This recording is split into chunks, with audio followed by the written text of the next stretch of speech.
Right, so let's go on now to the first of several people who will be giving their thoughts about where we are, what we're doing, where we're going, and somebody who's played a vital part in all of that. Hi Mary, and good evening everyone. I'm so sorry I can't physically be at the event this evening to celebrate your time as founder and chair of this magnificent charity. As you know, my parents are very vulnerable, and tonight I'm staying with my mum who has dementia. Since I met you, Mary, nearly 3 years ago, I've been so impressed by your dedication to helping men and their families navigate the complexities of a prostate cancer diagnosis. Your commitment to the charity you helped found 25 years ago is remarkable. As a urology nurse, you identified the need for men to have support once they'd been diagnosed with prostate cancer and set up a charity to do just that.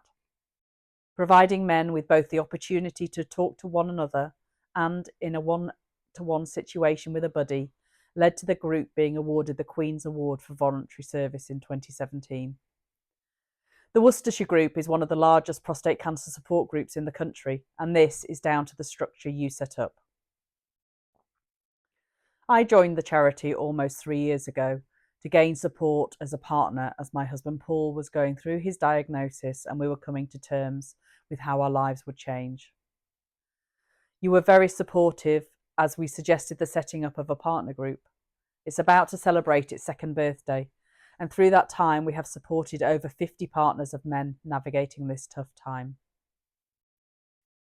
In January this year, you decided to step down as chair of the group, and I was nominated to take over. And I hope that over the last year you feel confident that the committee and I are putting in the hard work to continue your legacy. I'm pleased this year we've held 6 open meetings and 6 coffee and chats, the format that you set up. Plus, we've introduced 6 partner group meetings and 4 walk and talks. We have welcomed 40 new men this year, and we've continued to produce the quarterly magazine and increased its circulation. We've held or supported 5 PSA testing events, and as a group we've attended around 20 awareness events, speaking to thousands of men and their families about the importance of PSA testing.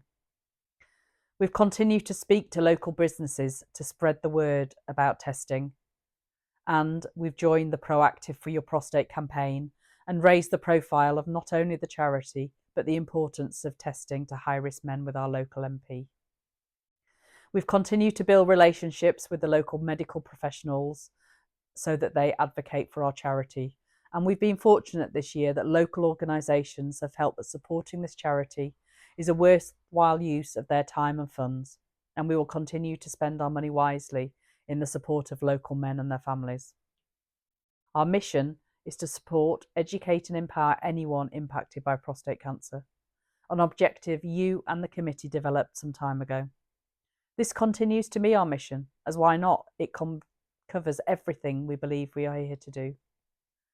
So I hope that you feel that the legacy that you started continues and is in good hands, and that you can now relax and enjoy time with your friends and family. Please don't be a stranger to us. You're welcome anytime, although I'm really not sure you'd want to attend any more committee meetings. Enjoy the rest of your evening, Mary, and thank you for everything that you've done for this magnificent charity. It's just picking up on that last point. I hope very much that Mary feels that her baby is very much in good hands. It's very different than it was, but things change, things develop, and the great thing is we've got a fantastic committee all doing lots of things to make it bigger and better as the years go by. I want now to turn my attention to someone who's very dear to me. He was the person more than anybody else when I first joined the group in 2017 who made me feel very welcome. I was down in what the Reverend Paul Rothwell called the South, in other words, down in the Pershore area. And he the person I'm talking about here was the leader of that group and worked very closely as a satellite group with the Kidderminster and Worcestershire group. And I got to know Gordon Kingston well and appreciated that he did so much for so many people, and he had a vision about how things should move on. And I think he was a great support to Mary over many, many years. So, someone who means a lot to me and a lot to the people who were in his orbit in those years, and great to see him here again today. So could I introduce Gordon Kingston, please?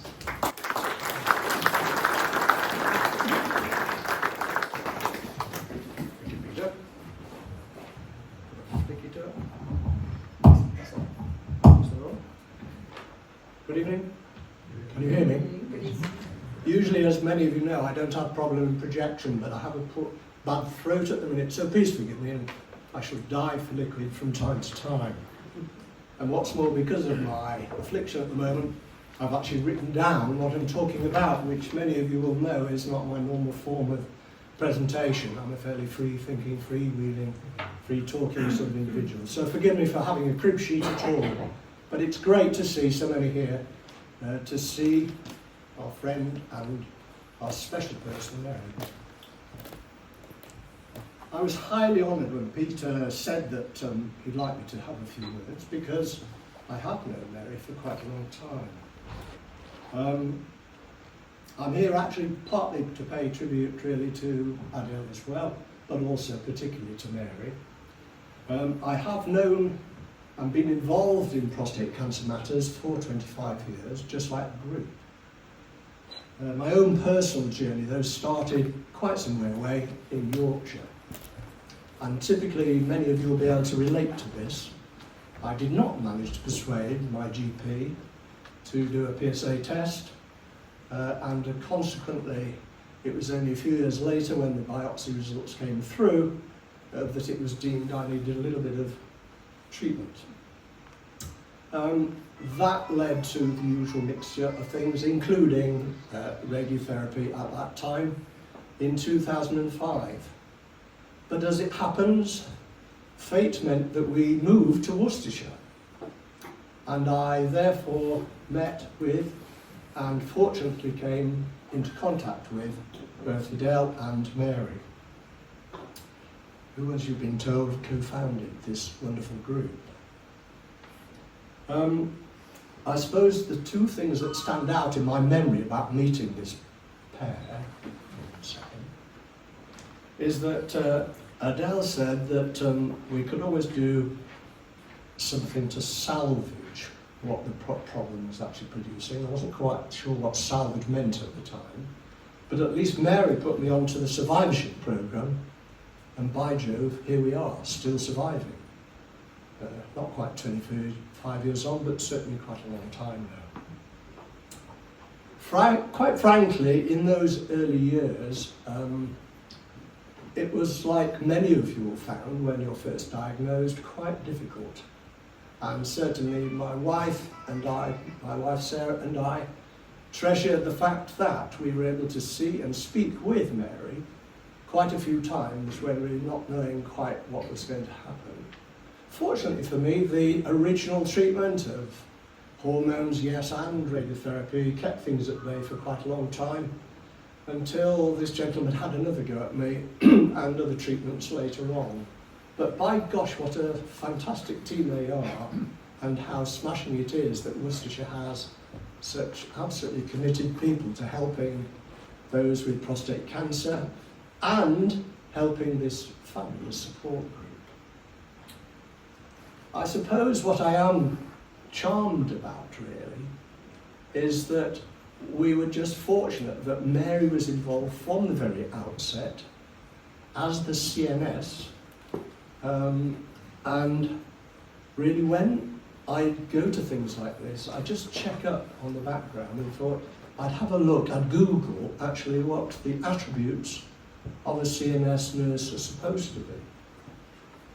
Well, as you can imagine, they include empathy, communication, strong communication skills, respect for human dignity, patience, and probably most important, integrity. And by gosh, she's got them in spades, hasn't she, really? And it's really why you have been willing to be led by Mary over all these years since we lost Paul Rothwell. They were quite a pair, weren't they, really? And I think that's one of the things about this group, as has just been said by Alison.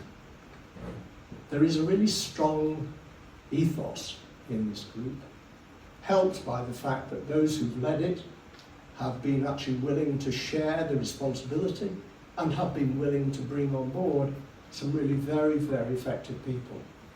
That has been, I think, in my book, really one of the implications really to do with going forward, that we've been willing to take on new people who will help Mary, and she's been willing to think about the future as well. Of course, she was, as I think been mentioned already, involved, of course, in those first PSA testing days, and some of you may have been involved. I don't know, perhaps we should have a show of hands, actually. Was anybody involved in those queues around Kidderminster Town Hall? Anybody here that was there? You see just how many people are still involved. Yeah, about 10 or 11 people still. It's a long journey, isn't it, guys, really? And thank goodness they still look after us, and there is still treatment, because as you will know from listening to our chum Steve, Dr. Steve Allen, the process of developing new treatments, new medicines, and looking after ourselves continues to be at the forefront these days of how prostate cancer is dealt with. We used to talk, didn't we, at meetings about those absolutely key things, Diet was critical, keeping yourself fit, and social contact. Those three things, I always used to say, are the triumvirate, really. They're really, really important things. These guys will make sure that we're taking the right medicines, but by job, those things in the background will help every single one of us. And they'll also help our partners to be involved. I suppose the most important thing really that I've noticed over the last few years, having been involved for such a long time myself, is that starting with what Mary did with Paul Rothwell, they really wanted to spread the word in its widest sense. That involved not only just talking to us and getting the word out there, but geographically thinking about where in the county men weren't hearing about prostate cancer and the need for either testing or the support that was available. And Mary was absolutely adamant, really, that there should be help and support for the South. And she gave us terrific support, as did other members of the committee here tonight, actually Paul and Val Markle, in coming down to Pershore when we had the first meetings to see was there any interest. And that grew and grew and grew. And they came down to pretty much every single meeting and showed support in the way that Mary does. And because, of course, you always manage to get the best speakers pretty rapidly, I was forced to look further afield, and we found Steve Allen, and he's been back, hasn't he, time and again, due to Mary's working with him and delighting having him along. And he says time and again, doesn't he, that it's a joy to come to Worcestershire because you're such a friendly bunch.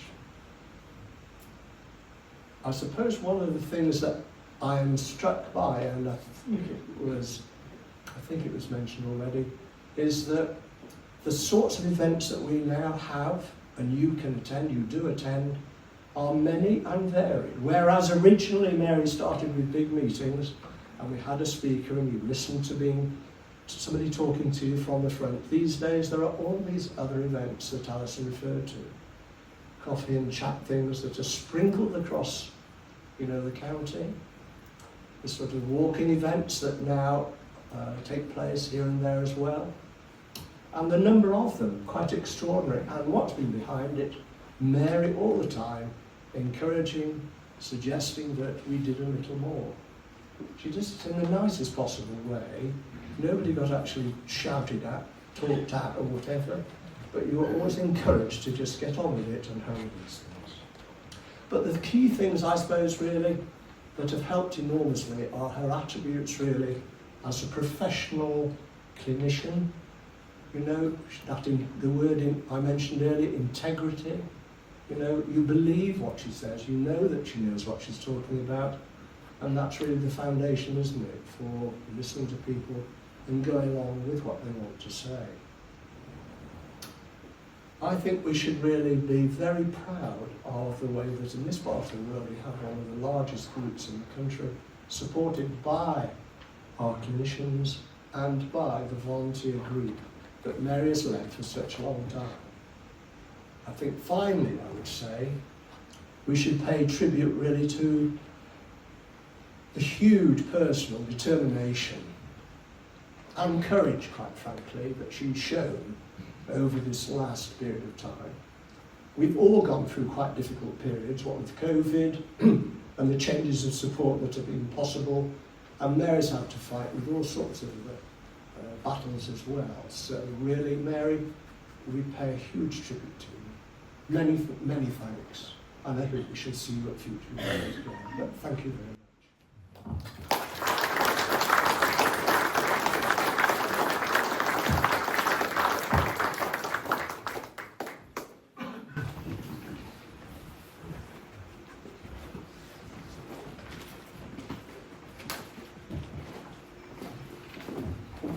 Gordon, thank you very much indeed.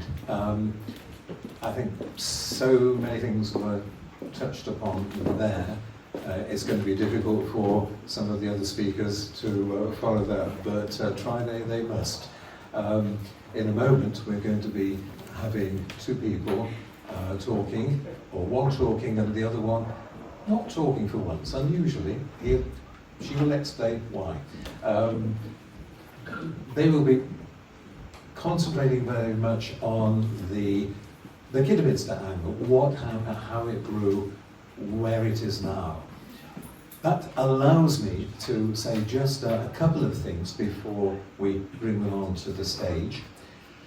And that is that, wearing my tackle hat now, we are held in huge respect nationally. We are viewed as being one of the most forward-thinking groups, with such an array of different opportunities that we offer to people who are our members. And the fact that there are now 150 groups, not 120 as Steve Allen said, but 150 groups in the UK, prostate cancer support groups. I think we are one of the top 3 in terms of sheer numbers, with over, well, getting on for 550 members now, and again updating Alison's figures, I think over 50 already new members this year. We do hope there'll be a few others. I don't know if there are many newcomers who've come along today, who are not already members. I'm sure that by the end of the evening they will be. So we're very proud of what we do, but because we have set our standards very high, then we're going to have to keep on doing things, but always at the centre of it all, is not just only our members, but also the community, the wider community, and that brings us into one other area, which is campaigning. And that has become more of an issue, I think, in the last few years. It has been great to see Alison, who was down in Westminster just last week with the meeting of the prostate cancer research people, lots of MPs there, and she's certainly adding her voice to who we are, and that we want a very much better deal for men after us. So we're pushing these things forward very much. As you know, in November we have the decision really of the National Council who'll be talking about screening, National Screening Council, and it'll be an important watershed perhaps. Will we go with recommendations, or will they go with recommendations that we should have targeted screening for people in the African Caribbean community and also those who have fathers who have had prostate cancer? We've only got a matter of weeks to find out. We hope very much that they have been listening to a lot of the campaigning that's been going on in your name as much as anything. So that's where we are, but I want to turn the clock back now more towards the beginnings and to introduce one person where I can't see her now. Val, where is Val? She's on walked into that, didn't I? Right, okay. Right. For those who don't know, Val Markle is an absolute star, has been for many years, ably supported, or supporting, by both really, her husband Paul, who's at the back in isolation because, thank you Paul, because of a viral infection. Anyway, so he's keeping his distance, which is unlike him. He's very, very much likes to be talking with people and cajoling them and asking them to do things and getting good responses from them. That is, though, normally tonight he's fairly silent, but he's got Val saying his words. Val, off you go. Thank you very much. You'll have to hear twice from me tonight. Right, this is what Paul wrote. Can you hear me? That's better. That's it. A bit nearer. Can you hear? Oh, yes. Right. As most of you will know, the support group was formed by Mary Symons in 2000 with a number of guys who had been diagnosed with prostate cancer. Paul Brothwell, who was the Kidderminster Hospital chaplain, was invited to become chairman, as they said he was used to public speaking. Paul did not have prostate cancer at the time, but later developed the disease. He jokingly said that he believed he had caught the disease from us. True. I have attempted to identify some of the highs and lows that have affected the group within the past 25 years. The group was first known as the Kidderminster and District Prostate Cancer Support Group. Our first major low was when David Baxter Smith, our then president, clashed with the committee over the direction he wanted the group to pursue, and in the end he resigned. Many of our members thought that the group would fold, but it didn't. In fact, it continued to flourish. As time went by, we lost some of the founder members who passed away or resigned. John Poole, who was the advertising rep, Colin Tompkinson, a major driving force and instrumental in gaining charitable status for the group, and Frank Trott Carter, who was the treasurer. Also, there was John Banner, who's group secretary, he's here tonight.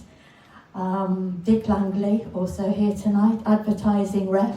Dr. Dick Herbert, our medical advisor over there, and David Underhill, who resigned due to illness, and they continue to support us. Our biggest low was when our chair, Reverend Paul Brothwell, passed away after a short illness. His departure left a major hole in our organisation that Mary undertook to fill as both chair and secretary. I don't know how she managed to cope, but she was not prepared to see the group fold. Now, these are some of our higher achievements. Becoming one of the largest prostate cancer support groups in the country, with over 500 registered members and history over 25 years. The first group to introduce PSA screening in the country. The introduction of a widows group to support bereaved wives, now called the Ladies Group. A buddies and contact support group.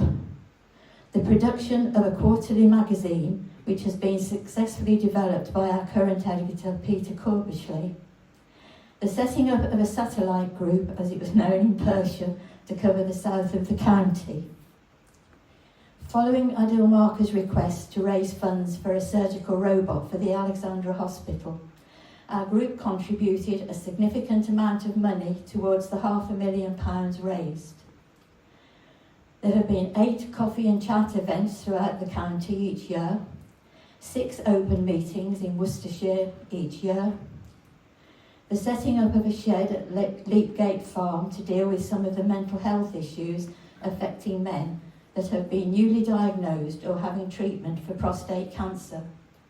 And in 2017, receiving the Late Queen's Award for voluntary service, which is equivalent to an MBE. The above items were based primarily on historic achievements and not where we are today. If I have missed any points, then I apologise. We are coming to the end of an era with the retirement of Mary. However, it's not the end of the group. Under the leadership of our new chair, Alison Hanson, supported by a strong committee and volunteers, we will continue to develop and to push forward, raising awareness and ensuring our mission statement of supporting, educating and empowering people affected by cancer. Well, that's that one. Next one, this is me. After Paul joined the committee in 2008, I seemed to become a volunteer, giving help where needed. But it took a while to realise just how much work Mary did for the group. Having a full-time job, family, and so much involvement in the group, the mind boggled as to how she managed to keep everything going. In the early days, she organised PSA testing twice a year, which coincided with the quarterly meetings. There were many volunteers, including those from the then Widows group, doing the booking in from scratch, as there was no idea who was attending or indeed how many. And others keeping the queues moving both inside and outside the town hall building. All this going on before and during the meeting in the main hall. Finding speakers for 3 out of 4 main meetings was another of Mary's attributes, as they weren't always medical, but using singers, music groups, etc. to lighten the proceedings. Apart from all the obvious work she was involved within the group, wherever possible, she was always there to help a small group of volunteers behind the scenes. One of the main jobs 4 times a year was making the sandwiches, estimating 80 to 100 people for the quarterly meetings, which we did in the town hall kitchen, ready for the evening. Another one was stuffing envelopes with magazines and putting the labels and stamps on. Both jobs, not very exciting, but had to be done. However, these were good opportunities to get to know each other and catch up on our news with cups of coffee to keep us going. To help the robot appeal, a sponsored walk was arranged from the Worcestershire Hospital to the Alexandra Hospital in Redditch. In our small group was Mary, myself and Paul, Penny Templey and some other nurses. And I'm also told that Paul Rajaban was there as well. I've forgotten him. And Paul had constructed a robot which came with us, but it only managed a few miles, as at first thing happened was his teeth dropped out. Then the other parts started to loosen. It's true. Probably the bumping around on the road was obviously too much for him, but he was repaired and put back into use again, which I think Nicky's used him since. Also, somehow en route, I think we must have followed poor Roger Byrne home, because we went to his house for coffee before continuing our journey, a welcome break. I believe we got a little lost nearing Redditch, but still managed to complete the walk with a photo for the magazine to prove it. I have great admiration for Mary and all that she has achieved, from being a clinical nurse specialist in urology to being the founder of this group and learning new skills in the process of the last 25 years. I wish you well, Mary, and hope that our friendship continues in your retirement.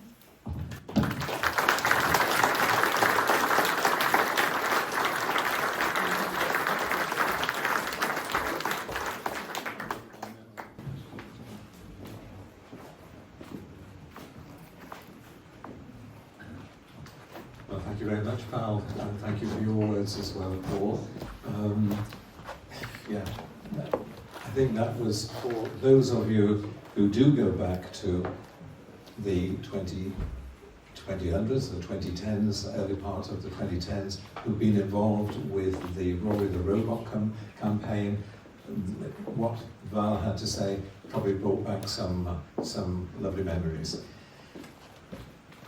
We have a group that is not just content to stay within the boundaries of our own county.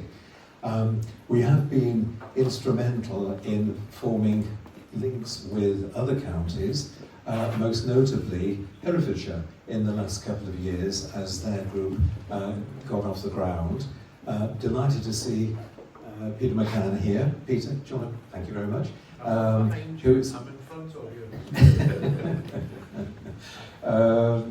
Who has helped to get that. It was so, you think Herefordshire, 160,000 people, no prostate cancer support group. We were just over the Malverns, and we were enjoying, the fruits of the labour of the people like Mary building up the group. So that's been rectified. We're greatly impressed by the progress that group has made. And also we're in good contact with other groups, the South Warwickshire group in particular, and more latterly the Cotswold group. And it's good to see Brent here. Brent, wait for Brent. Okay, thanks very much indeed. Coming along and exchanging ideas, and talking about ideas and talking about going beyond boundaries brings me up to the next speaker. Because in a way, we as a group weren't terribly aware of what this wonderful person was doing. I once described him to his face as a bit of a lone wolf in what he was doing, but my goodness, what he has achieved over the last few years. I'm not going to say much about that. That's his story, and I hope he will tell it. The fact that this year he is now the High Sheriff of Worcestershire. We're talking about Mr. Ian Smith.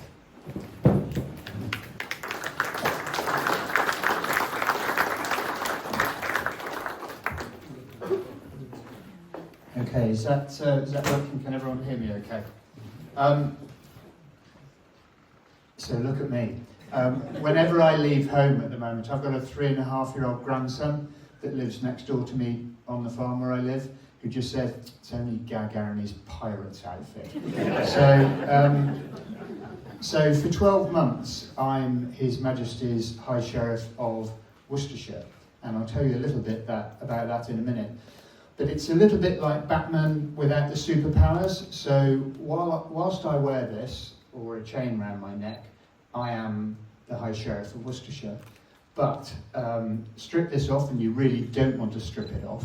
I'm just plain old Ian Smith, and I'm a member of this group, and very proud to be a member of this group, and very grateful, because I was diagnosed about 3.5 years ago, completely asymptomatic, and 8 weeks after my wife died from cerebellar ataxia, which is a degenerative brain disease that she'd been deteriorating for 15 years, I was diagnosed with stage 4 prostate cancer, which had spread, and really not what you want to talk over dinner, but it spread to my rectum. So I was told that I'd got incurable cancer, which is quite a tough gig to take when you're grieving. And I'm a pretty sort of out there, get things done sort of bloke, and I had already been blogging on LinkedIn about being a carer whilst running a large business. And I said to my kids, who were both in their 30s, are you okay if I carry on blogging and try and raise the profile of prostate cancer and what it's like to live with the consequences? Because I think there's massive ignorance, I think, in the general population I don't know what everyone in the room has found, but I've had an awful lot of, oh, my uncle had that, it's fine, and so had that, they got over it and all the rest of it. If you've got incurable cancer and you suffer the side effects of the treatment, it's pretty brutal. And for those of it, so my treatment, and boy was I lucky living in Worcestershire. So the Worcestershire team is just fantastic. I've got the best oncologist in the world, I think. I thought the team at the oncology department, so I had 7.5 weeks of radiotherapy and then went on to Prostap and abiraterone. So I've had 3.5 years of being chemically castrated. Those of you in a similar boat will know the side effects, and our empathy with ladies goes up massively because of hot flushes. Can I tell you, having just gone through this summer in 2 layers of velvet, tights, gloves, and whatever, VJ day, I had to do 2 ceremonies in this. I was sweating buckets, I can tell you. But we are very lucky in the treatment that we get locally. So I said to the kids, are you okay if I talk a bit about this journey, this process, what it means to people? And the platform I used was LinkedIn, because having been in business for 40 years, it's where I had most profile. And so I'm just writing my 9th blog at the moment, which is headed I Was Born Lucky. And I've had about 160,000 people reading that so far.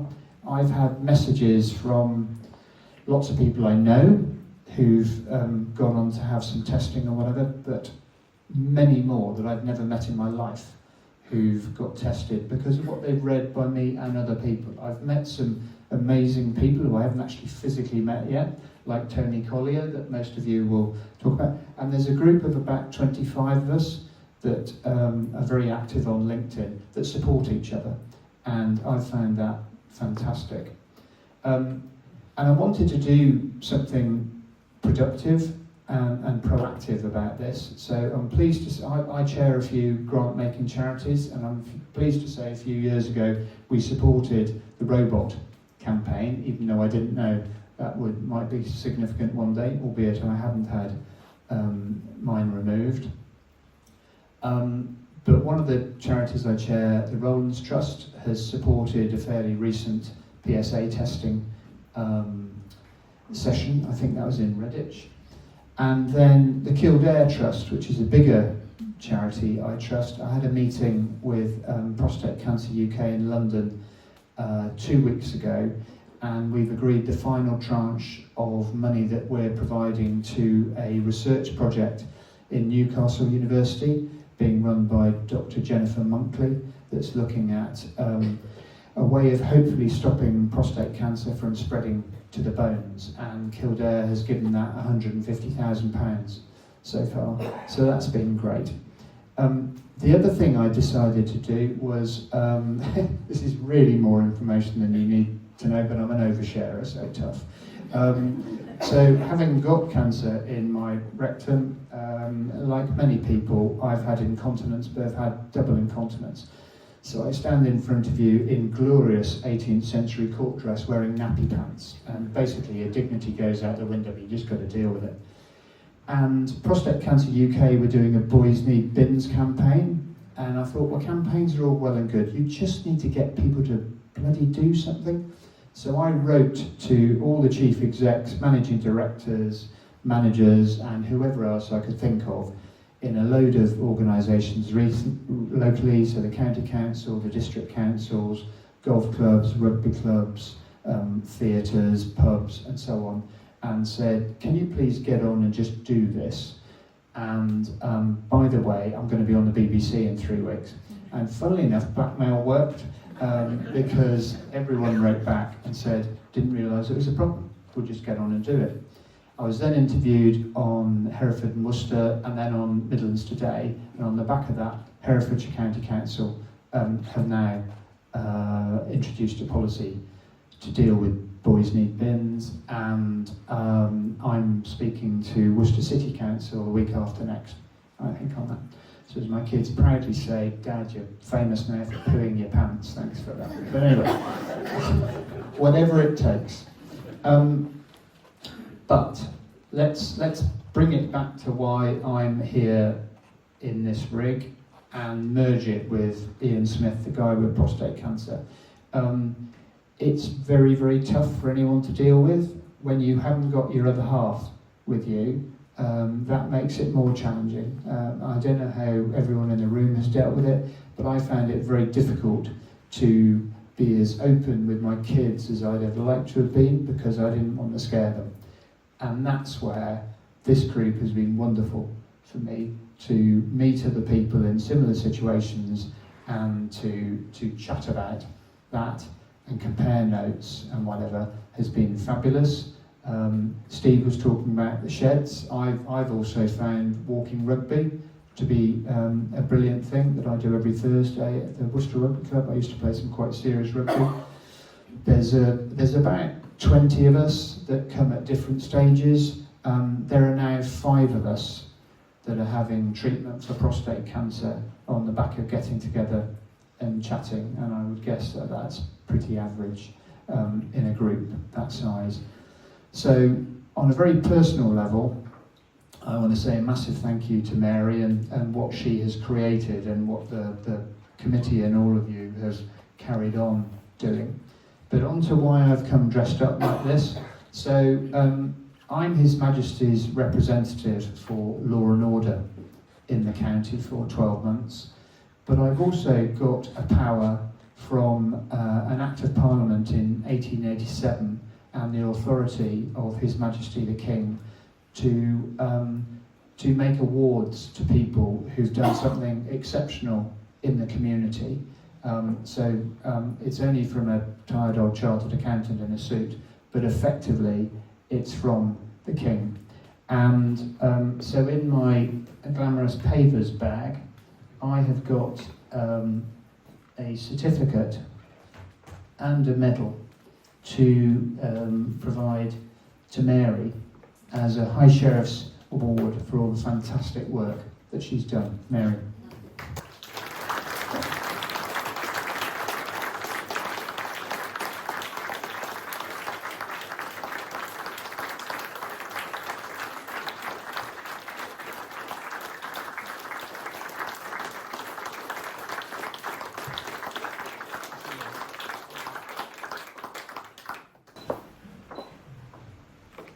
Thank you.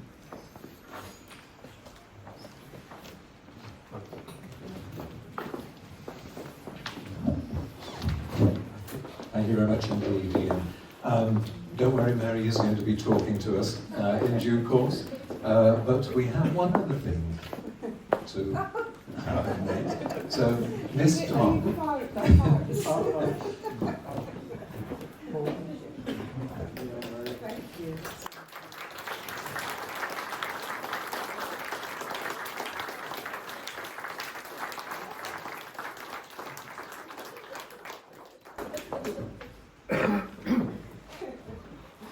So this is from the support. The support. Yes. Right. Very good indeed. Don't go too far away, Mary. There's one more thing heading your way, and we move over now to the youngest man in the room, Mr. Dan Cook. So I've been involved with the charity almost 10 years now. And I think one thing that really struck me was that PSA testing is such a key thing. I didn't realise you get prostate cancer without symptoms. So me and Dan went on a little run. So this was it 1 hour 51? 52. Yeah, so do you want to introduce why we did a run? Some of you may remember me because I was here a few months ago and I just completed the first half marathon, which I did for Battersea. Dan did say to me then, he said, when you do your speech, Dan, make it short and sweet. And he said that to me again tonight. I don't know what it is about short and sweet and me talking, but here we are again. So I just completed the first Battersea half marathon last time. Really coincidentally, Dan and I met at the start of the year, which was just at the point my dad, who is somewhere at the back because he needed the toilet, which some of you will probably resonate with. There he is, at the back, give us a wave. There he is, there you go. He is trying to make his way to the toilet. Have you got there yet? You have? Are you on your way back? Okay. Life was prostate cancer. But there you go. Yeah, so I'm very pleased to announce that we did complete the second half marathon, which Dan and I did last month, and we managed to raise £1,240.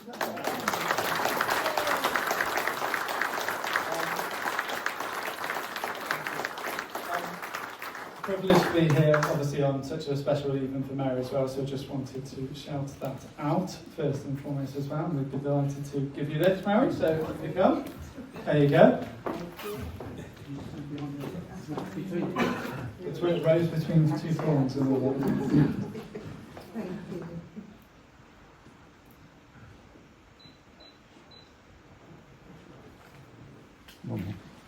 Landscape portrait. Moral. Thank you. Thank you. And you might notice as well, but I just wanted to, we did spell it wrong, despite it being everywhere. That was my mistake. So next time I'll promise to do better.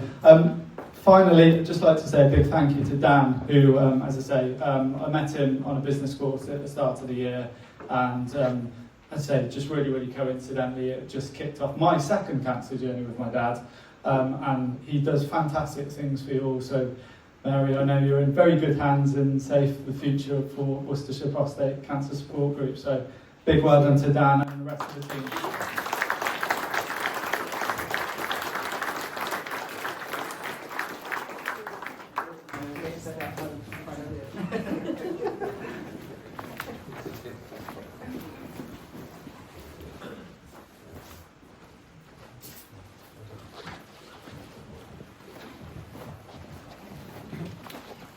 Right, okay.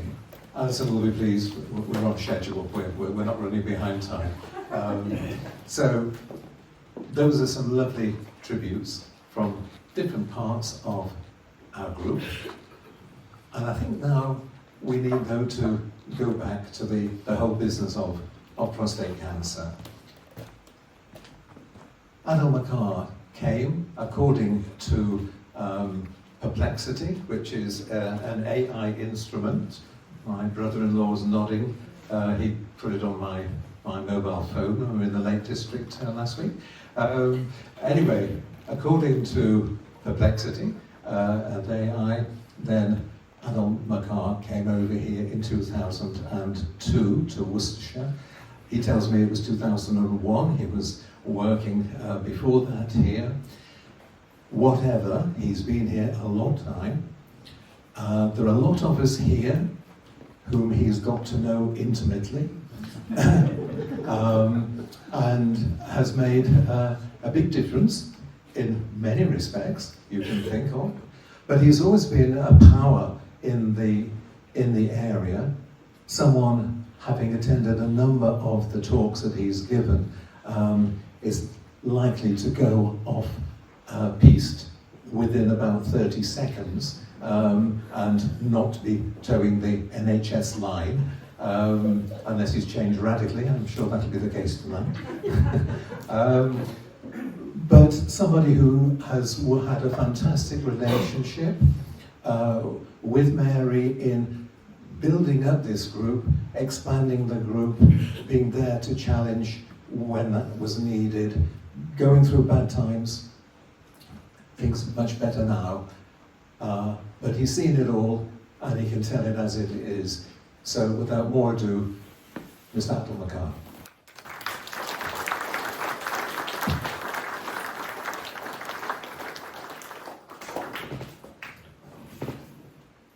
It's fantastic to see so many of you here, many of you that I know intimately, as you just were. And today is really about Mary, isn't it? I can wax lyrical forever about her, but as somebody who came to Worcestershire 20 odd years ago, and has been working in the NHS for about 35 years now, I can tell you one thing, there's so many people in the NHS, I can't remember, except a handful of them, from the last 35 years. And the reason why I can only remember a handful of them, Mary is one of this handful of people that you can never forget, is because they make a difference. They don't just come to the job to have a salary, raise their kids, pay their mortgage, retire, and then go to Benidorm or whatever. No, they come to this because it's a vocation, because they want to make a difference, and they do make a difference. And that is going to stay forever, because that's their legacy forever. And in Worcestershire, in the last 23, 24 years, however long it is, I can only remember a few people. Mary is one of them, as I said. And another bloke that I remember was called John Roster. He was a chief executive, because he made a difference to Worcestershire. And a few more people. When I came to Worcestershire all this time ago, there was something like 200 to 250 prostate cancer diagnosed in Worcestershire a year. And I seem to remember there was one prostatectomy done in Worcestershire in a year. One. Where are we now? There was no oncology centre in Worcestershire. There's no wonderful oncologists, as we heard. We have some of the best oncologists in the world, actually. And the people that I remember, somebody like Mary that helped to develop this group. But that's only one of the things that she's done, because she helped me to develop the survivorship scheme. And you will know in a minute why this is it's the biggest such scheme in the country. It makes a huge difference to the management of patients. Obviously, you know about her publicising and making it easy for men of Worcestershire to have their PSA test.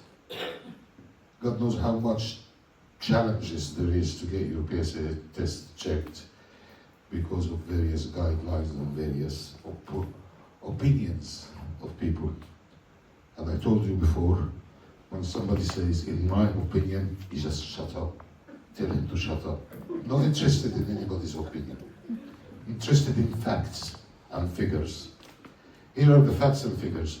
Today in Worcestershire, not in a small part down to what Mary has done during her career to publicise and to make it available to the men of Worcestershire to have their PSA done relatively easy. I've just looked at the figures.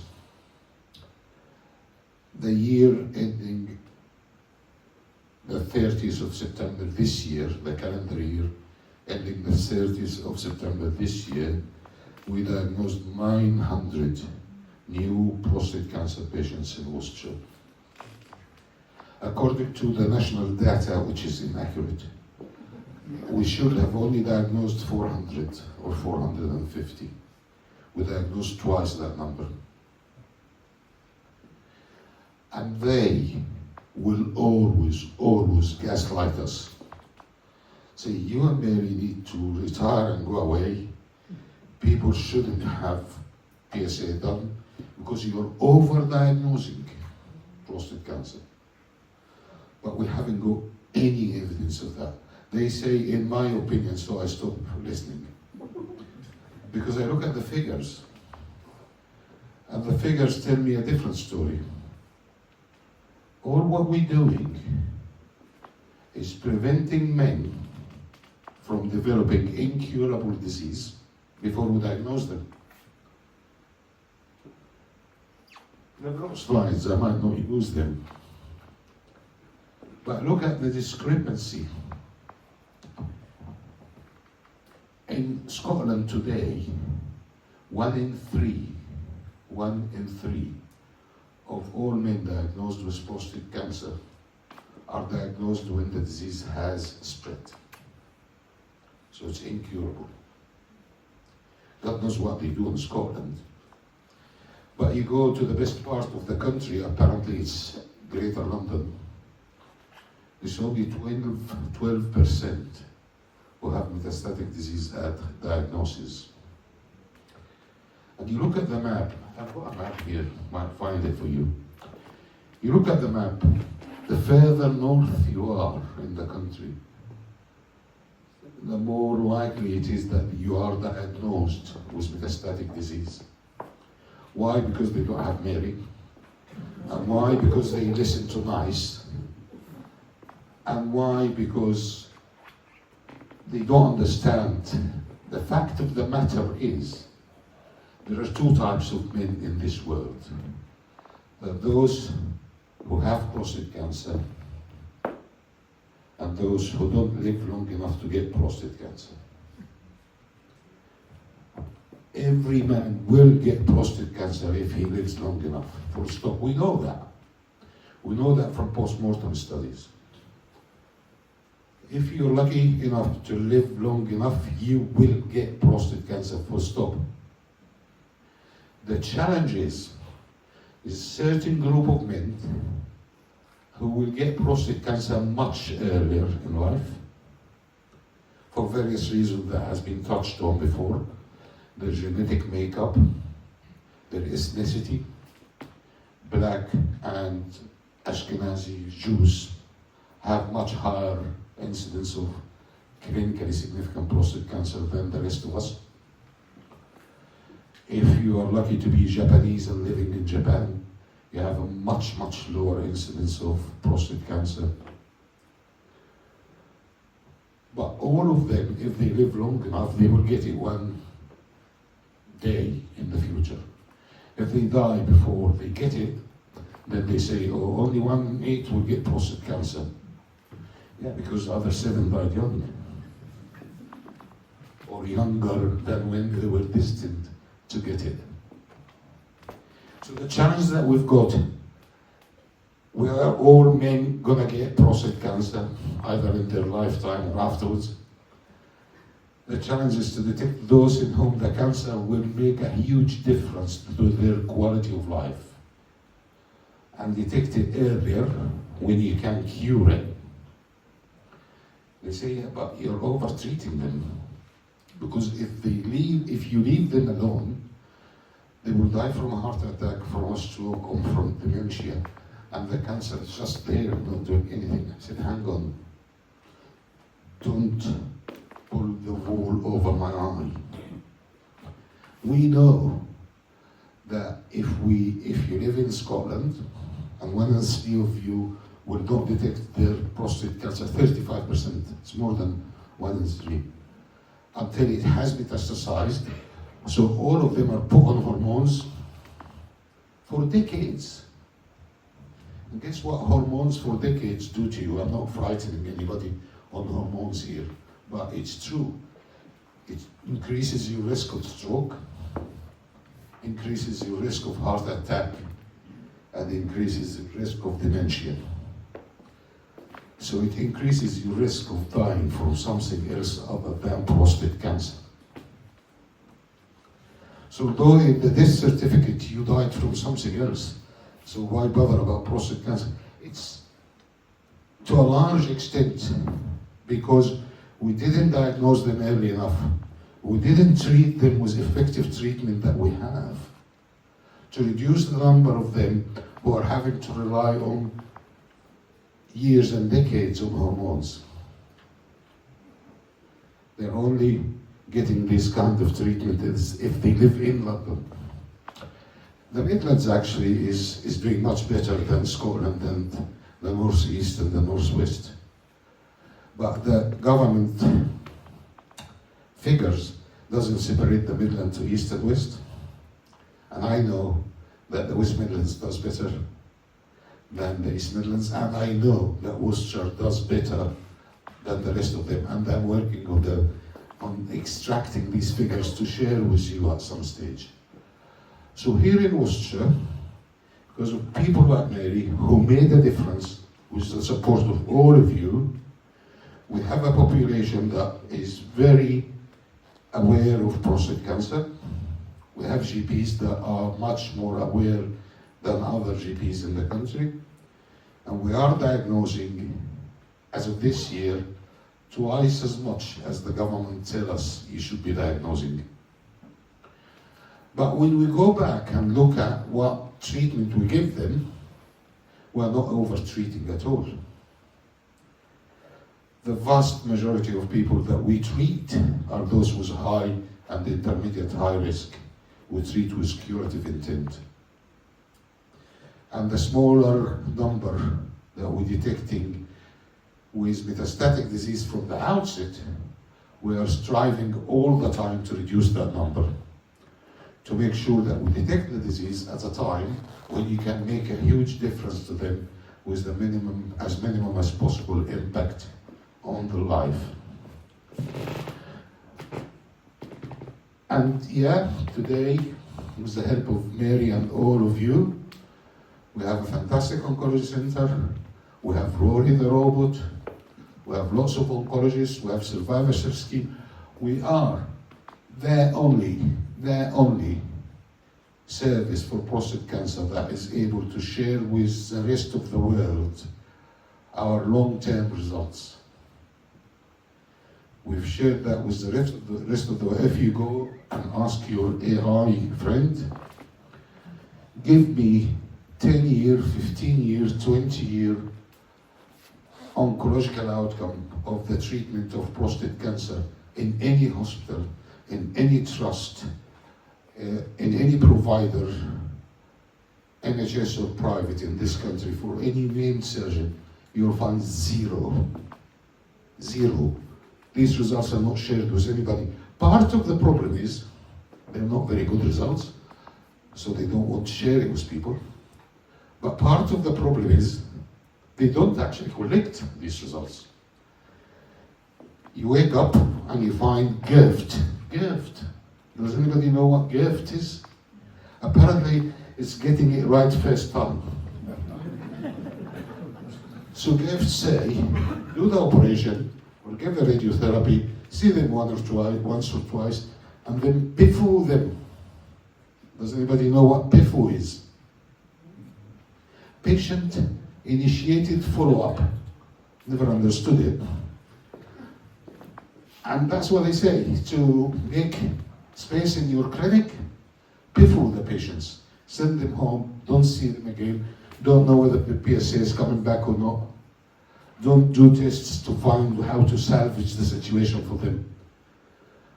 So not only we are not serving our patients properly, but also we don't know the outcome of what we're doing to them.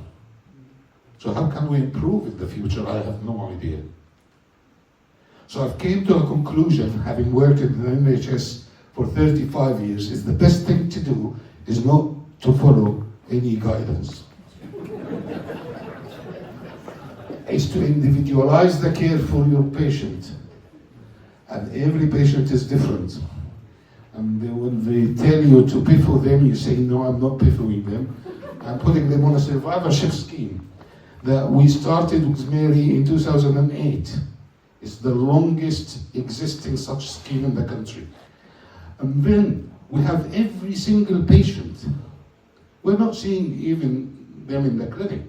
We just developed this IT AI thing that we know if their PSA starts to go up.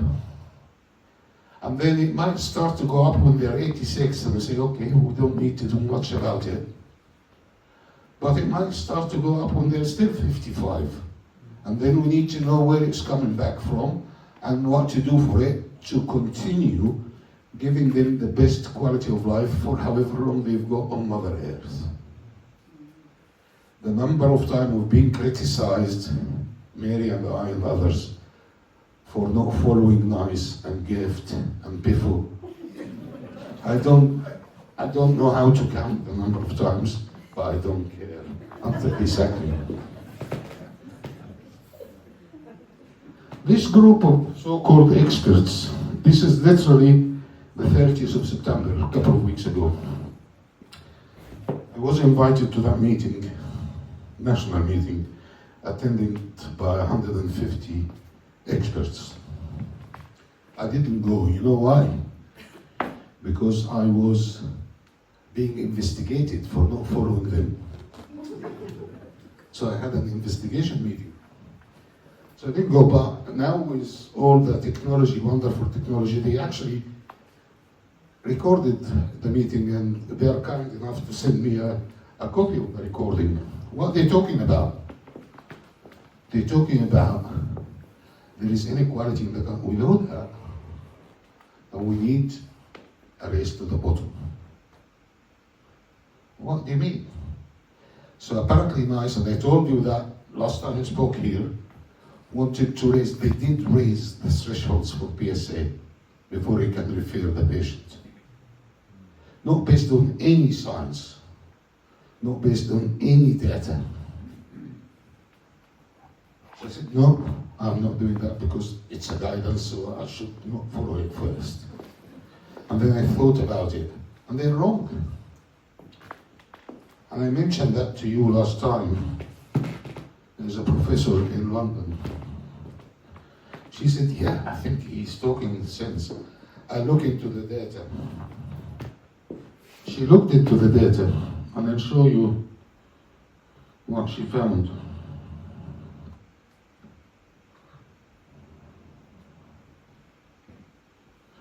This is data from London, it's not from Worcestershire. They looked at 4,100 consecutive prostate cancer diagnoses. And they looked what would have happened. Remember, London has the least metastatic disease as diagnosis. So they are doing well compared to Scotland and the north of England. They found that had they followed NICE guidelines, in those patients who would not have been investigated, they would have missed 18.1% of them, of those who were not investigated because you're following NICE. 18.1% of them had Gleason 7 or higher prostate cancer. 1 in 5 of them that they are saying to the GPs, don't refer them. They don't need referral. 1 in 5 of them have got Gleason. This is not my opinion or Caroline's opinion. No, this is facts. This is patients. 1 in 5 of them will have had significant disease that will have never been diagnosed until they, like the Scots, develop metastatic disease, and then you detect it too late to do something to them. 8.2% of them that would not have been referred would have had the highest virulent disease.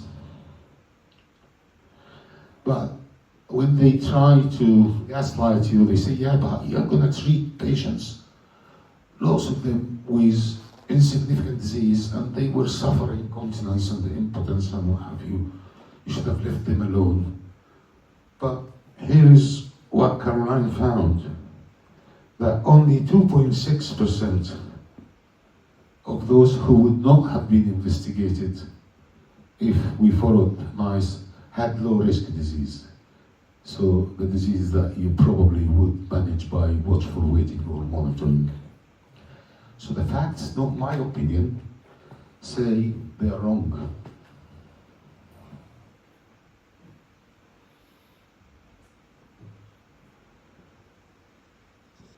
And this is the geography of it. This is the real inequality. In Scotland, 35% have metastatic disease. In London, 12.5%. In the northeast, 20+%. In the northwest, 20%. Northern Ireland, 20%. The Midlands is 17%, but as I say, 17.8%.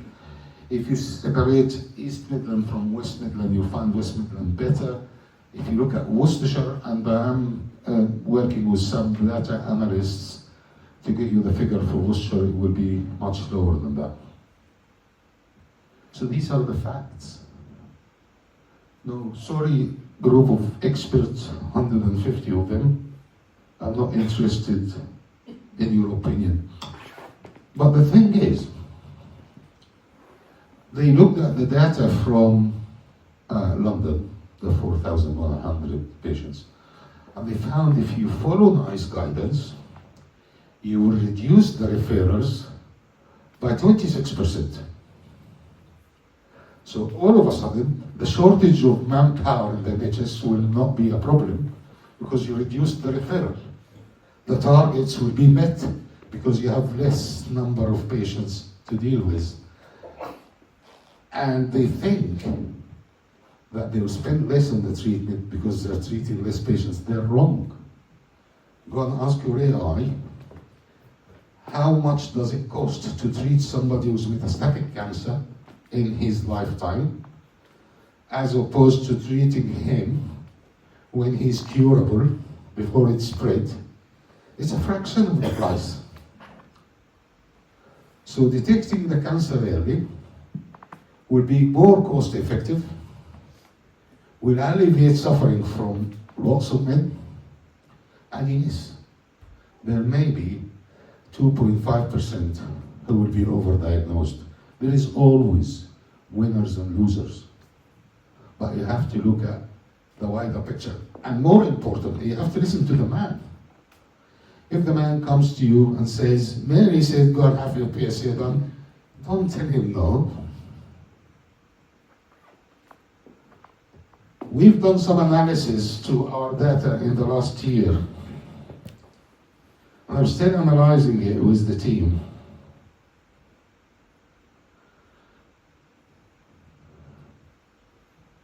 I don't know, I don't want to bother you too much by the data, but it's a replica, and this is data from Worcestershire, a replica of what Caroline Moore found in London.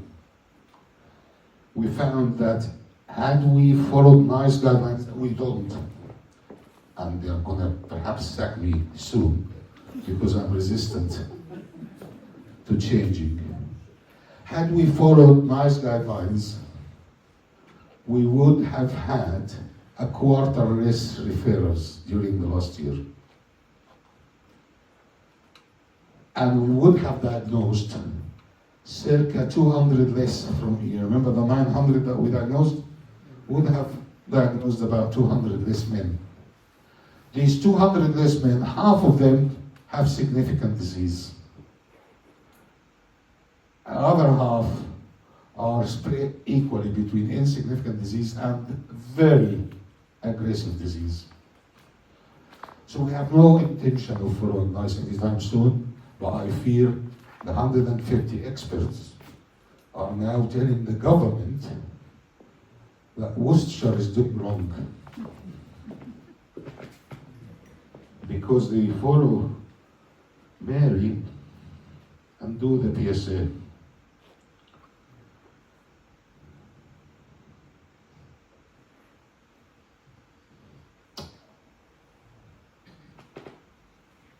Having experienced the NHS and the healthcare in this country, I came to the realization that nothing will happen without the power of you, the people. We would have never built a 30 million oncology center back in 2008, opened in 2014, state-of-the-art center. All of the cancer patients in Worcestershire and further afield are enjoying the benefit of that. Would have never built it if we listened to NHS England or the Department of Health. All of them, without an exception, opposed us. John Roston, who used to be our chief executive, told me, look, I'll support you to build it, even if they sack me and you. And we did. We were told no by everybody. We persisted and did build it at the height of the financial crisis. And we got the money from George Osborne himself. When we tried to get a robot, they had a meeting with the Cancer Alliance, no less, to conspire that Worcestershire should not have a robot. You helped us and we had 500,000 We needed to get her. They said, no, Worcester should not have these treatments. They should refer elsewhere.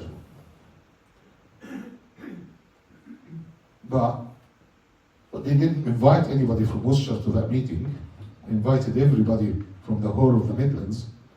They took a decision by the Cancer Alliance, the chair of the Cancer Alliance, that Worcestershire is not going to be allowed to have a robot. And they phoned me, one of my contacts who was in the meeting, phoned me that night and said, look, I'm afraid I've got bad news.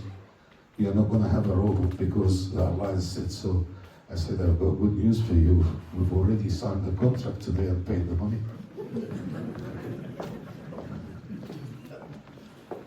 And all of that happened because of the support of the population. You are the movers and the shakers. So don't lose this power that you have. Use it. The sheriff of the county is just talking to me about further development that we can do, like getting PET scans done in Worcester. If you need a PET scan, you have to travel elsewhere because you haven't got one. And he kindly will offer help and support with that when he's got time. And we will be able to do that with your help and support. This community feeling makes huge differences, and these differences are positive differences to you, your family, and your sons and daughters, and the whole of the community. But you have to have leaders like Mary, or John Roster, or a couple of other people who are dedicated to what they're doing. They are not doing the job to pay the mortgage. They will pay the mortgage eventually. But they're doing it because their humanity asks them to do something positive to serve their fellow human beings. Don't lose sight of that. And when you find somebody like that, don't let him retire, like Mary. Well, the thing is, it's infectious, you see. She infected so many of us.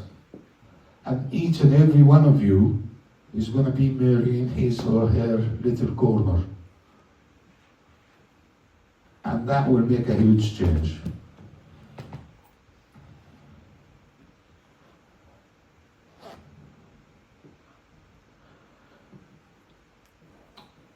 They tell, and I'm not in two minds about this. Worcestershire is not known for a huge ethnic minority, certainly not in South Worcestershire. But if you go further north in the West Midlands, in Black Country or Wolverhampton and Birmingham City, you'll find lots of black people there.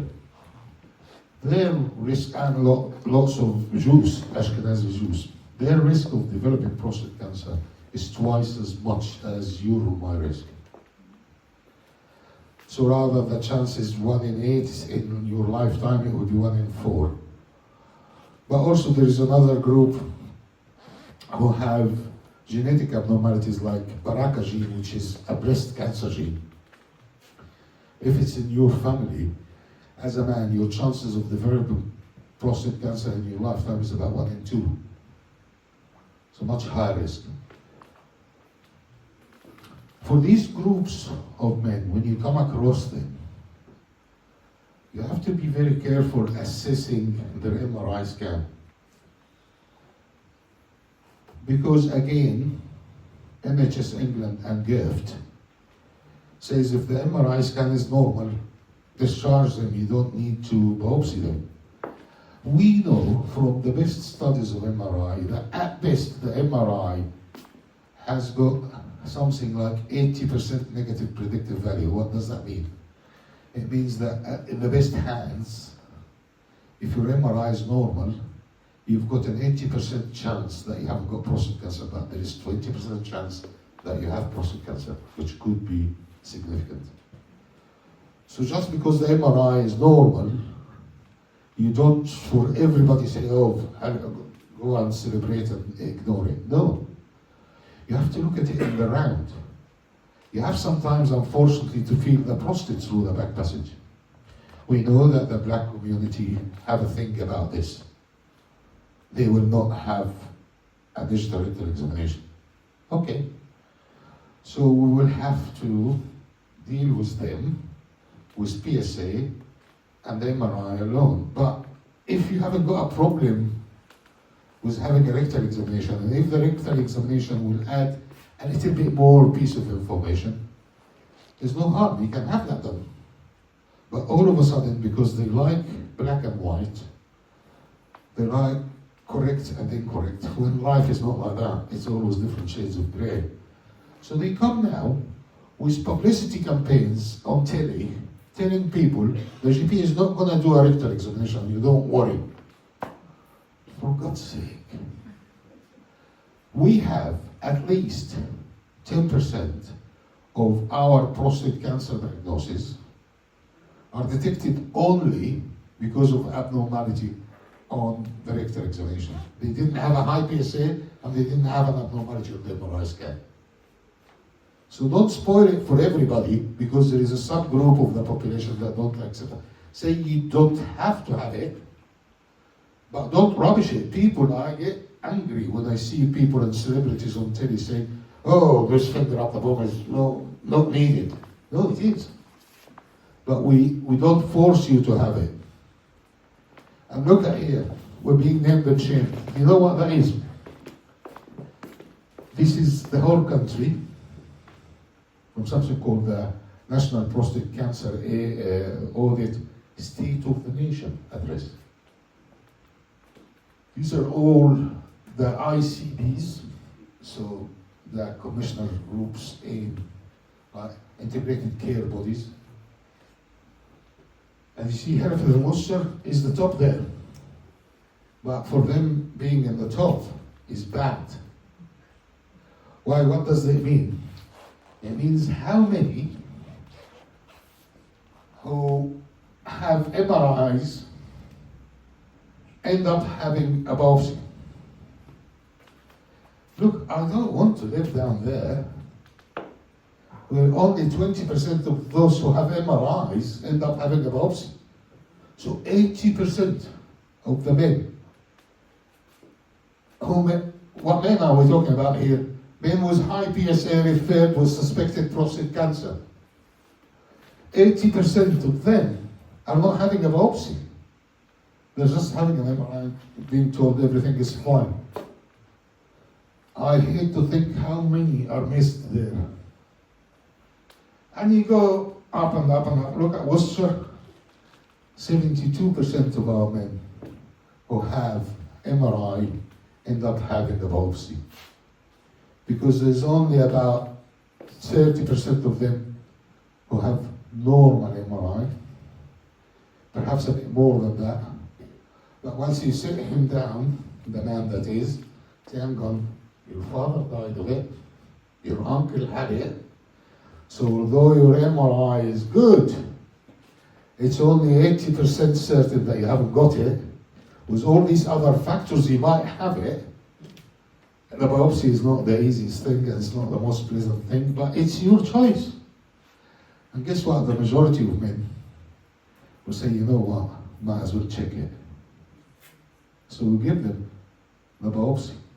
So we're very proud that we offer biopsies more often than others.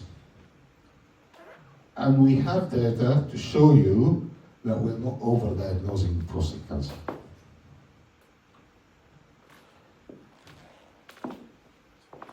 In Europe,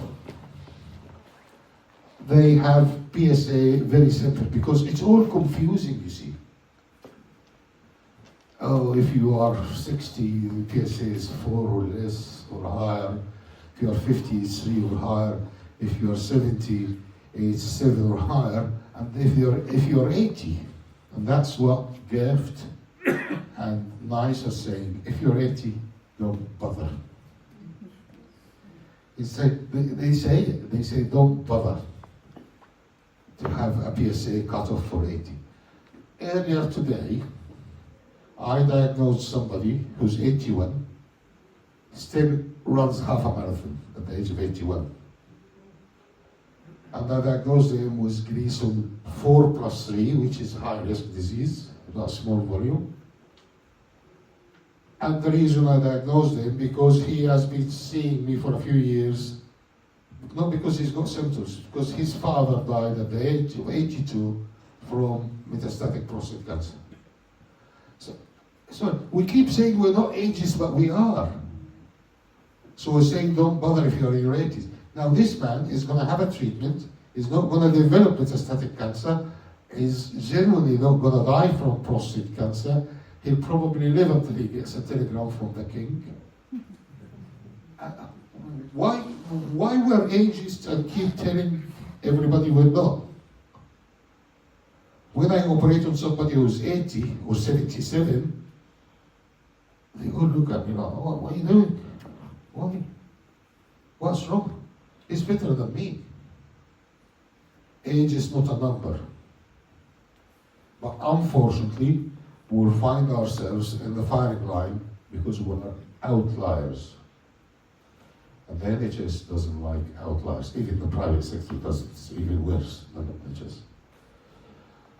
The bottom line is, because of people like Mary, who are going to continue to carry the flag in the future, you as a population of Worcestershire are in good hands. You are more informed than the vast majority of the country. And I'm sure the outcome of prostate cancer treatment in Worcestershire is to be admired by others, but when they see the light and they stop following the noise. And I'll stop at that.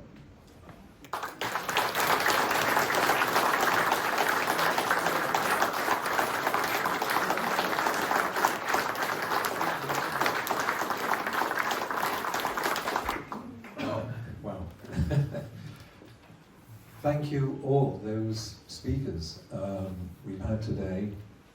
And between you, you put this jigsaw together of who we are, what we do, and we're maybe a little bit different. I'm proud of it. And keep on campaigning, keep on pushing things forward. But let's pivot back now to Mary. It's 9 o'clock, we've got half an hour or so, and we haven't given her the opportunity yet of saying a few words, maybe more than a few words. Now is the chance to do that, and then people can ask questions, give tributes. I would just ask you, don't go through your total journey. You know, we've only got a limited amount of time. So if I can hand over to Mary now for her thoughts about the evening, and maybe the last 25 years, and then we will have questions and tributes from there. Thank you.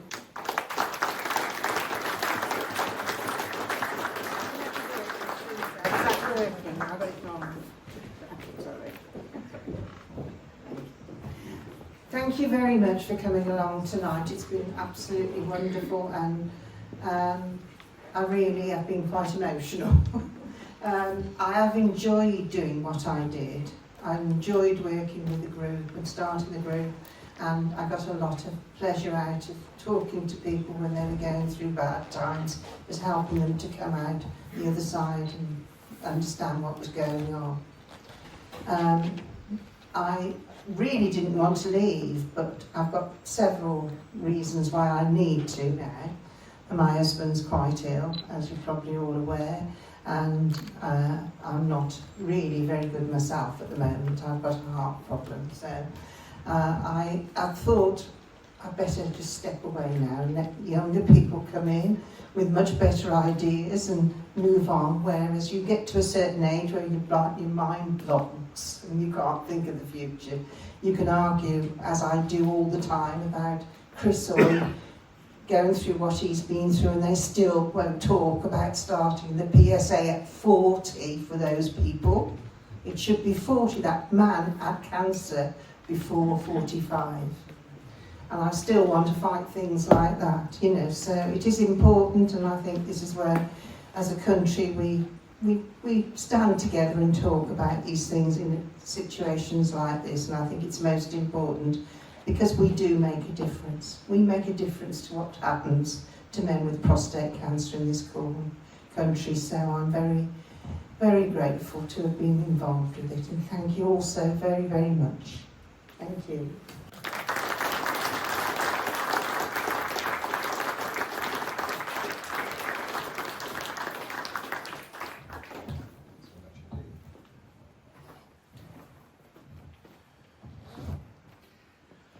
Right, okay, that was a little shorter than I did. But anyway, we can now then open it up to the floor. What I would say is this, you know, let's get around to a lot of different people being able to ask questions, either to Mary or to Adel or any of the other speakers that we had this evening, and we'll take it from there. So we need a runner to be able to hand this out to somebody. Thank you very much indeed, Phil Barrett. All the way from Bourneville, because they don't have any prostate cancer support groups in Birmingham. Thank you very much indeed, Phil. Right, okay, so anybody then would like to start the ball rolling? If Adel can stay here as well, so let us know who you are and to whom your question or your point is being made. So, hands up then. Anybody like to start the ball rolling? One over there. Hi, good evening. I'm Brian Wilkes. I just had to attend tonight's meeting to thank two people who helped to raise the money for the Rory campaign, contributed so much for the local prostate cancer support group. That's Mary and Adele. I would like to highlight two significant events which took place nearly 10 years ago. On Friday the 11th of March 2016, Adele visited his local Morrison store at Bromsgrove and bagpacked with the local MP Sajid Javid, who ultimately ended up as Secretary of State. Adele also collected a cheque for £25,000 resulting from a presentation which I did to directors of Morrison's board earlier in the year. 3 months later, on Friday the 24th of June, Mary was at the Kiddie Morrison store bagpacking with Paul Rajiban, who you all know. He contributed to the campaign, and on that day we'd reached £100,000 had been raised 4 months on. Significant events in the early days of the campaign, but by significant people. Well done, and thank you both very much. Thank you. Thank you, Brian, and thank you for your efforts and contributions, and the people who worked with you, like Ian Jukes. Is he in here tonight? He's often abroad, but anyway. Moving on. Somebody else, hands up, anybody? Oh, this is unusual. Right, okay. Any more? Yes, please. Thank you. Well, can I bring a slightly light-hearted situation to the evening? My name is Martin Harrington. I was diagnosed with prostate cancer in 2018. But many years before that, I had a biopsy one cold March day, and it didn't go too well after. The problem was that things swelled up and blocked up things, and I was in agony. Now the nurses were panicking a bit because they said, well, turn the taps on in the toilet, but that didn't work. So they said, well, can you drive to Redditch? And I said, you've got to be joking. But then they said, oh, I think Mary Symons is in the hospital. So I didn't know Mary, and she didn't know me. Now, whenever you meet a person, you often shake their hand. Thank you. How do you do? But Mary, bless her, when she came, my hand wasn't the first thing of my body that she got hold of. But my God, she did a splendid job. She was a consummate professional then, and she has remained so. Mary, thank you for putting up with me for 25 years, and I wish you all the very best on behalf of Marion, my wife, and myself, all the very best and a very long and happy retirement. Thank you.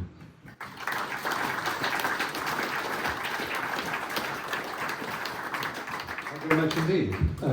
Thank you for that, Martin. Any more questions or any more tributes? Anybody? Could we have one more person there? Thank you very much. And, oh, we've got two over there. Sorry. Yeah. Good evening, my name is Paul Campion. I'm new to the group just in the last couple of months, so this is my first meeting, and very grateful for all the contributions and wonderful to hear of the amazing work that's been done in this remarkable charity, and very grateful for it.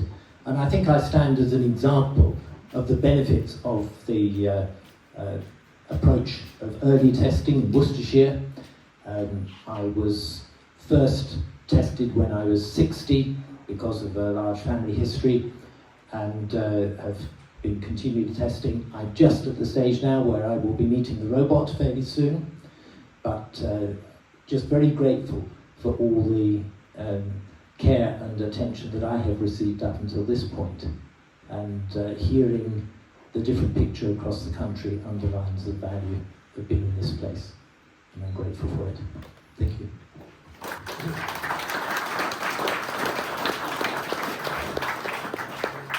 Thank you very much indeed, and welcome on board. Right, any more tributes? Come on, surely. There are plenty more people here who can, or who've got a point to, yes, please. Question for Adel, please. In the NHS, the people making the decisions, are they clinicians or are they managers?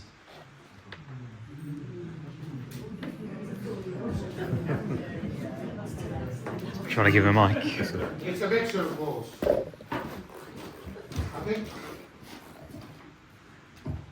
I think the problem with this country medical profession at the moment is that it's not as rosy as we thought we were or we are. We're no longer the best country for treating various illnesses. We're actually at the bottom of the league in lots of things.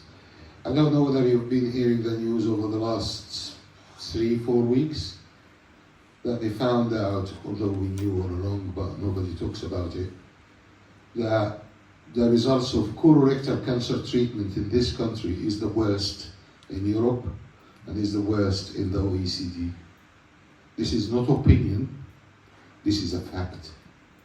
But nobody's talking about it. It was on Sky News and BBC News for 5 minutes 3 weeks ago when the data was made public.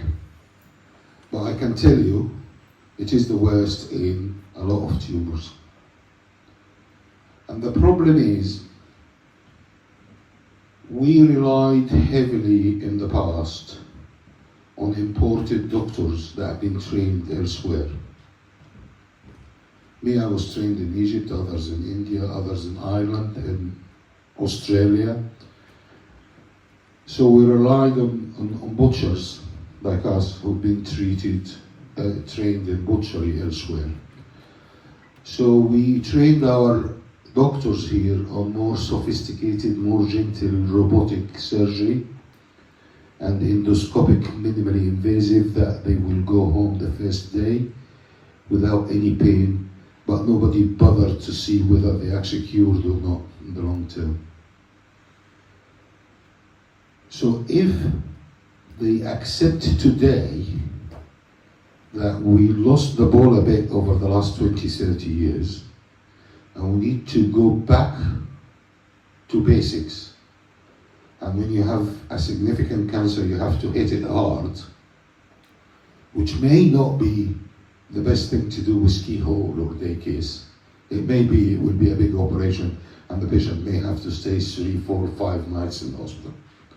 But if we accepted that, then we've got a national problem. We haven't got surgeons to do that anymore because we stopped importing them. And after Brexit, we're not getting the Europeans either. So our left ways, the ones who have not been trained in doing that. If you go to France today, they have more robots than we have in this country, about twice as many. But they're still doing half of their prostate cancer operations with open surgery. In this country today, we're only doing 1% with open surgery. If you go to Germany, they're still doing 40% with open surgery. We're only doing 1%. If you go to America, they're still doing about 30 to 40% with open surgery. I'm not saying that open surgery is superior to robotics in every case, absolutely not. I do both, and I know that robotic can be very good. But it's not going to be very good if you have a big lump of cancer like that. You have to be butchered then. And we haven't got enough butchers now. So we have to start to train again, and we will have a national problem if we accept that we have a problem with our outcomes. I see no indication whatsoever that there is any appetite to accept that we are addicted to alcohol. And unless you accept that you are alcoholic, you're never going to cure yourself from it.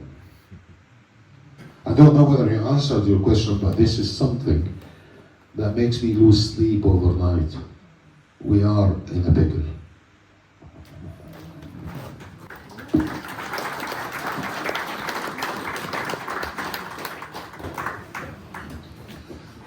Right.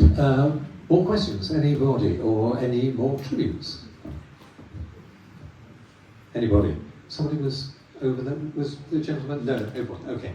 Anybody? Yes, thank you, Ray.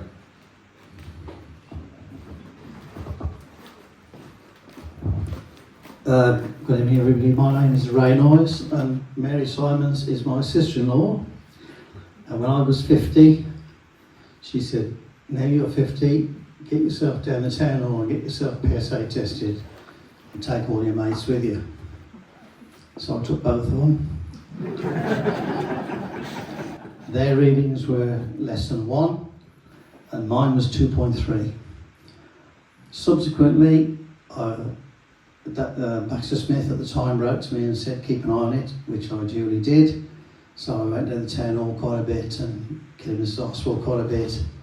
And after about 6 or 7 years, when I got up to about 5 or 6%, I went in for my first biopsy, which was performed by a very nice South African young chap in Kidderminster Hospital, and the results were quite clear: no cancer. I carried on being tested for a while until about 12 years in, and I was up to double figures then, about 10, 11%. And I had another biopsy at Redditch, and I went to see Vincent Koo in Kidderminster, and he said, Good morning, Mr. Noyes, have a sit down. I said, "Thank you." He said, "You've got prostate cancer." Just like that. And it sort of pulls the rug out from under your feet a little bit. Anyway, I was offered various treatments, and I elected to have radical prostatectomy, which was performed by the one and only, and I thank you for that. I never got to keep it in the jar like some people are alleged to have done. And I was discharged, and it was completely self-contained, so it was all removed. I had a slight problem, a little bit of a hiccup, when I missed joining the survivorship campaign for a few years, but that was a bit unfortunate. But I'm now in the survivorship campaign, and it's all thanks to Mary, my sister-in-law, that I'm still here and talking about it. Thank you all very much.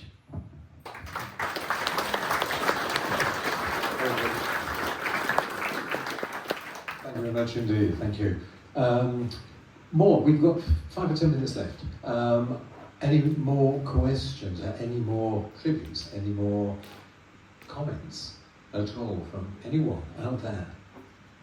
Yeah, I've got a comment. I mean, I'm totally for but it's a positive. Oh, thank you. It's a positive one because my husband was going to the toilet too often and getting out of bed too often in the night, and I'm a bit of a nagger. So I said, you need to go down to GP and tell him exactly what's going on. And years ago, I think he approached his GP, and they were going down the line of over-diagnosing stuff. And if we do a PSA, you might have to then go and have a biopsy, and he was discouraged from having this done. So recently, I think it was a couple of years probably ago, he went down, and the doctor who saw him had no bedside manner whatsoever, but that didn't matter. He was on the case, he gave Richard an internal examination and said he didn't like the feel of his prostate. And he was pretty well fast-tracked to Redditch, where he had various procedures, and I think a nurse practitioner, like probably Mary, because you weren't involved with you then, examined him and also didn't like the feel of the prostate. So he was then fast-tracked for an MRI, which showed a dodgy prostate. And then he subsequently went for biopsies. And I don't know how many, I think they took lots of samples, all clear bar one little maverick, which is still sitting there now as Richard is sat beside me. And it's, is it a watch and wait? He's having regular, although we have had to chase that up, the PSA wasn't forthcoming when it should have been, so we did get onto that. And I think through this group we were told to check on it and not take it for granted that he didn't need it. So he's had his PSA taken and it's still low, and I think the GP that spoke last time explained to me, which did make sense, that although it was low when he first had it done, and subsequently can still be within normal limits months after, but it may have crept up a bit. And it's that creeping up in between a normal one and still a normal one according to government or whichever. So at the moment you have a reasonable 3 points something. So he's still sitting with a cancer in his prostate, but we have been advised to just be 77. So we've been advised to leave well alone. But I was just very impressed with how our GP handled it all, and how everybody, all the way through, didn't hang about. They just got on with it. So thank you for listening.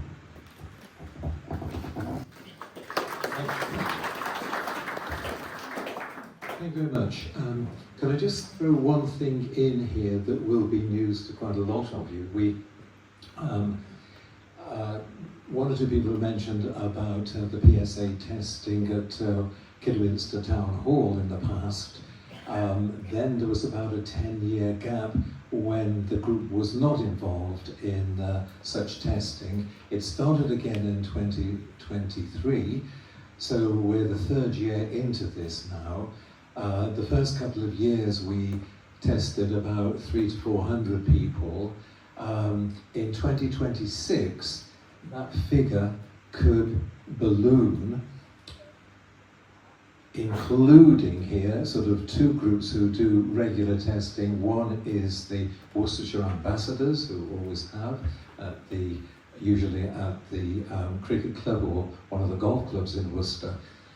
And also Wychavon District Council, who came on board in 2024, and one of the very few district councils, we think 5 in the whole country, that are actually involved in doing PSA testing, funding it.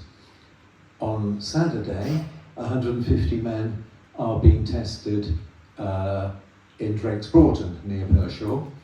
One amazing statistic there, the registration was going along at an average of 2 a day until last week, on one day, instead of it being 2 on average, the remaining 89 places went in 24 hours.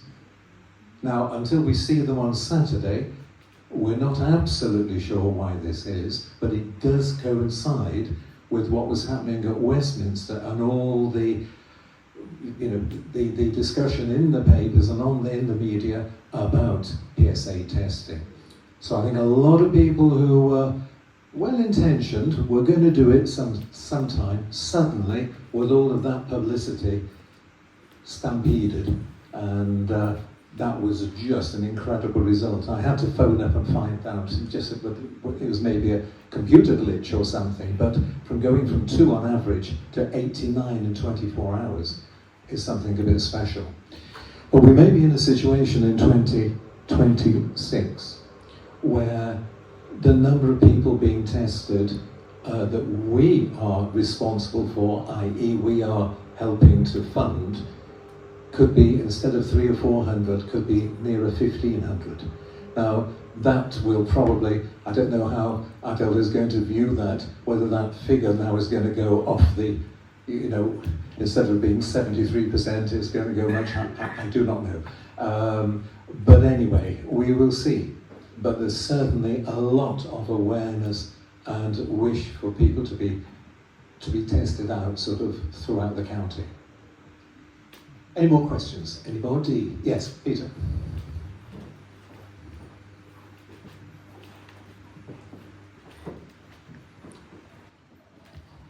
Thank you. First of all, thank you to everyone here today for introducing me. I'm running the Herefordshire group. And Mary for stimulating me to come to your committee, and then ran a mile, and then Peter called me back and said, well, look after Herefordshire, because I've got a Herefordshire accent, obviously. One of the interesting things I'd like to ask Dr. Makar is about cost effectiveness. Now, West Streeting and Dr. Mackay are cutting costs. Trusts are having to merge. The integrated care boards are having to get short of lots of staff. That's going on at the moment in Herefordshire. And when you look at the cost of a PSA test, which could be less than £30 with the Brave Fulford Trust, the actual cost of handling a patient stage 1 or stage 2 could be a couple of £1,000s. The actual cost, according to a Kean study, of a patient who's stage 3 or stage 4 can be £200,000 over the lifetime of that patient. Who is taking the budgeting costs and arguing with the acute trusts? It's far better to support a 30 quid PSA test than it is to accumulate millions of cost at a time when they're supposed to be saving money. And it comes home to roost when I've just found out that one of our urology support nurses in our hospital in Hereford is losing her post. And she's the most valuable person we've got, liaising with the 40 to 50 men that we're just beginning to drive out in that county. Who's tackling that argument with the chief executives of the trusts who are having to cut budgets? I don't know whether you've heard Wes Streeting about this thing that he's done about 3 months ago, which I hope it never materializes anyway, about a league table for hospitals. And here is the idea behind it. So if your hospital as a chief executive is performing well, we're going to give you more money to spend in the hospital and more money for your salary. If your hospital is performing less well, we're going to give you less money to spend in the hospital and less money for your salary. So I don't know what planet is he on. So if you have a hospital, whether it's Hereford or Worcester or anywhere in the country, that is struggling, perhaps because it's not being given enough budget, it doesn't have enough doctors and nurses, so it's not able to achieve the targets, then you know what we're going to do to you next year? We're going to pay your chief executive less, so he'll resign and go to another hospital that will pay him more. And we're going to give you less money, so your overstretched services will be even more overstretched. So you have to make your CNS support worker redundant because you haven't got money to pay her. So what planet is West treating on? I haven't got a clue. I haven't got an answer to your question. The country is bankrupt. We are spending more than what we earning as a country, and this is unsustainable. There has to be something drastic to be done to make us either live within our means or earn a bit more. And I'm not a politician, I'll never be one. But there's something that needs to be done, and the system doesn't allow those who are inclined to make the big decisions, make them. Because invariably it will mean a drastic change to whatever we have been doing so far. And invariably it will not show outcomes until it's 10 years down the line. We have elections every 4 years. And if they don't show you some outcome now, they're not going to be elected again. And they'll get a different group who will have a different vision how to deal with things. And it will be all about short-termism. So you're absolutely right, and I alluded to that before. Treating one patient with metastatic disease is worth treating about 20 or 30 patients without metastasis. So it's short term, not to detect them early, and 1500, 2026, bring it on. That's absolutely fine. And we tend to ignore or forget that at the end of that statistic, there's a human being, there's a family, there's a partner, there's a kid, there's a brother, there is a mother, there is an uncle. So we're not only going to be spending less, and more effectively, but also will alleviate suffering. But you need to have long term. Short term is always going to make it worse.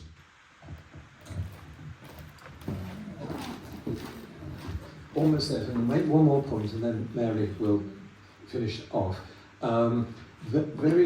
Just taking that last point, when we mentioned 1,500, there'll be probably 500 of those will be in Redditch. We realised that we're proud we've got over 500 members.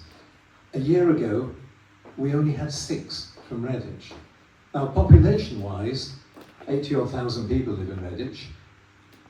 Population-wise, that should have been about 50 or 60, and it wasn't.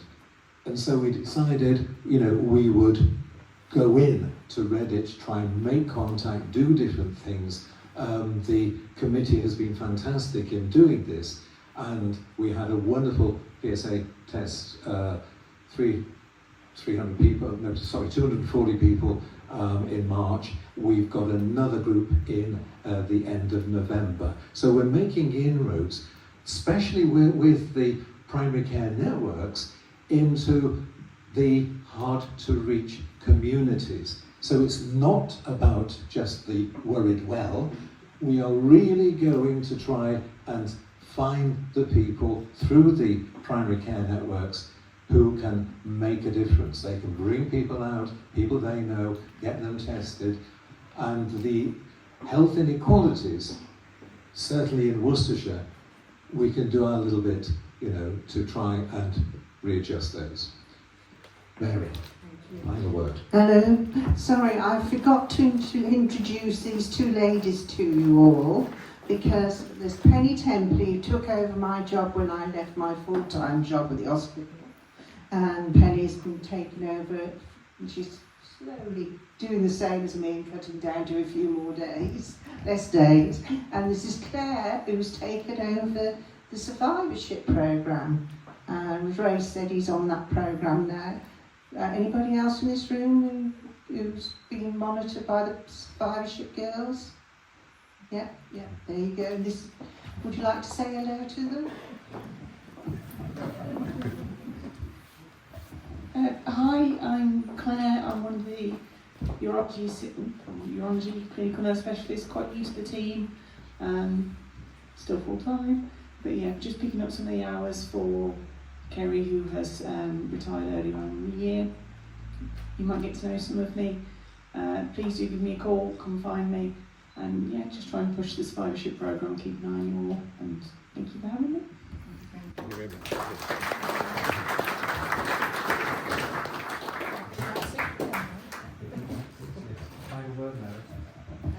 Thank you very much. This has been a wonderful evening, and I'm so delighted with everything. I didn't know this was going to happen like this. When I said we're going to go and do the talk and things on this evening, I didn't realise all this was going to happen. I was really quite taken by it. Thank you very much to everybody, and thank you very much. I've enjoyed being with you so many times, and I've loved it. Thank you very much. And final thanks to our speakers, to Gordon, to Val, to Ian, and of course to Adel Makar. Many thanks indeed. I hope you have learnt a lot tonight, enjoyed a lot. Realise though, the last words that Adel came out with, not a rosy picture, but the communities have got to do something, and we're there. We're certainly leading the way as far as that's concerned. Thank you very much indeed. Thank you.